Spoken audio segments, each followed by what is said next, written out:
नमस्कार दोस्तों, स्वागत है आपका हमारे शो बदतमीज बातें में। मेरा नाम है प्रिंस यादव। आज हमारे साथ है एक ऐसे महापुरुष जिन्होंने 2016 से लेकर 2025 तक इन्होंने यूपीएससी का एग्जाम दिया, लेकिन इन्होंने हर बार एग्जाम का रिजल्ट देखकर बोला कि ये सिस्टम ही बेकार है।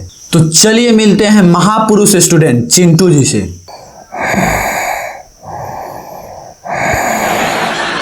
ओ हेलो,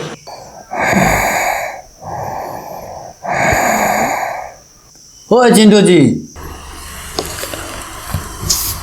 अरे आप यहाँ सोने आए हैं या इंटरव्यू देने? अरे नींद लग गया था। हाँ हाँ जानता हूँ, आप रात भर पढ़ाई किए होंगे ना, इसीलिए नींद लग रहा है। ऑर्केस्ट्रा आया था बगल में, तो 4 बजे तक ऑर्केस्ट्रा देख रहे थे। तो 4 बजे के बाद क्या किए? 4 बजे के बाद से किताब पढ़ रहे हैं, लेकिन समझ नहीं आ रहा है कि कौन सा भाषा में लिखा है। अरे भाई, आप किताब उल्टा पढ़ रहे हैं, इसको सीधा कीजिए।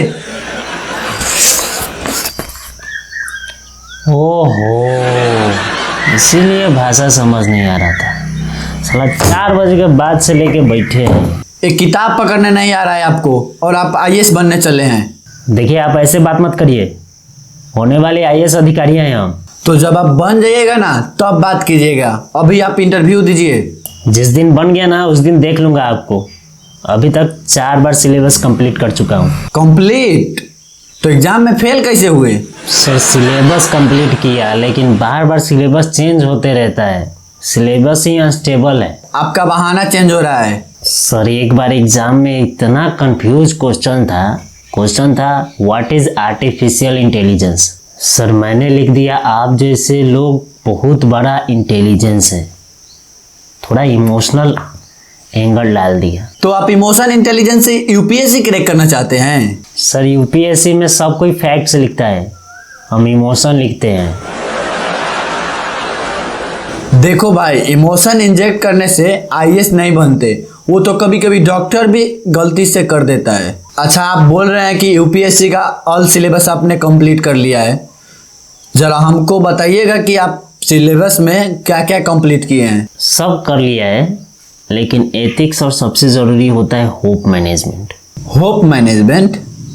ये कौन सा टॉपिक है भाई? अरे, जब 5 साल से कुछ ना हो रहा हो तो होप मैनेजमेंट ही असली प्रिपरेशन है।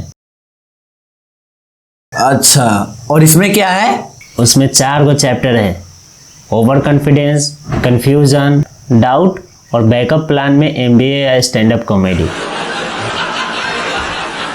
तो तुम्हारे आंसर शीट में फैक्ट्स कम और फील ज़्यादा मिलते हैं। चिंटू जी, अब असली सवाल, आपको कोचिंग से क्या मिलता है? सर, 3 चीज़ें गारंटी मिलती है, मैगी, मोटिवेशनल पोस्टर और हर वीक टेस्ट का स्ट्रेस। कंटेंट कैसा होता है? ज़्यादा तो पुराने पीडीएफ का कवरवा रिसाइकल कर देते हैं और बोलते हैं ये एक्सपेक्टेड है, ज़रूर आएगा। एक्सपेक्टेड तो अब तुम्हारा फेल होना भी हो गया है। अब कोचिंग इंस्टीट्यूट में पढ़ाई कम होती है, लेकिन इमोशनली मैनिपुलेट ज़्यादा होता है। एक बार एक टीचर ने बोला टॉपर्स आप जैसे दिखते हैं।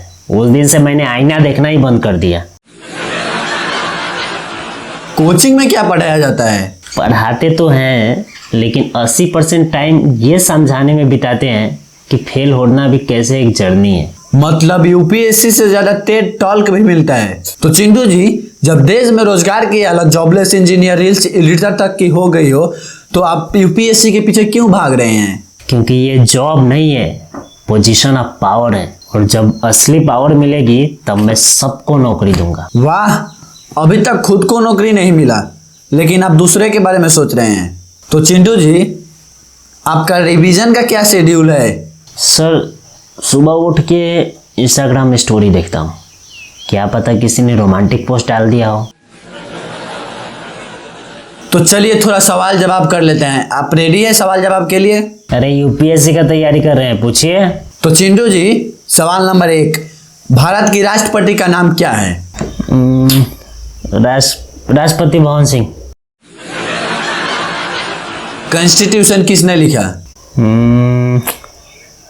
WhatsApp university. यूएन का फुल फॉर्म क्या है? Unless nation. आप ये बताइए कि हमारे देश को स्वतंत्रता कब मिली थी? जब अंग्रेज बोर हो गए थे। जीडीपी क्या होता है? जीडीपी का फुल फॉर्म गिनने दो पैसा। नीति आयोग का मतलब?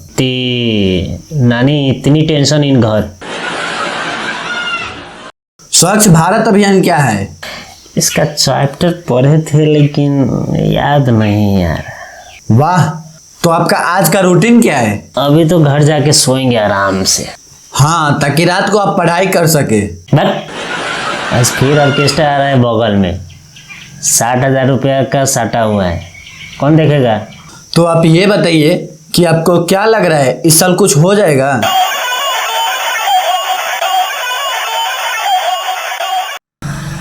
हेलो, क्या ऑर्केस्ट्रा कैंसिल हो गया? साला आग लगा देंगे गांव में, अभी आ रहे हैं। तो दोस्तों, ये थे हमारे आज के मेहमान। तो फिर मिलेंगे नए मेहमान के साथ नए कहानी लेकर।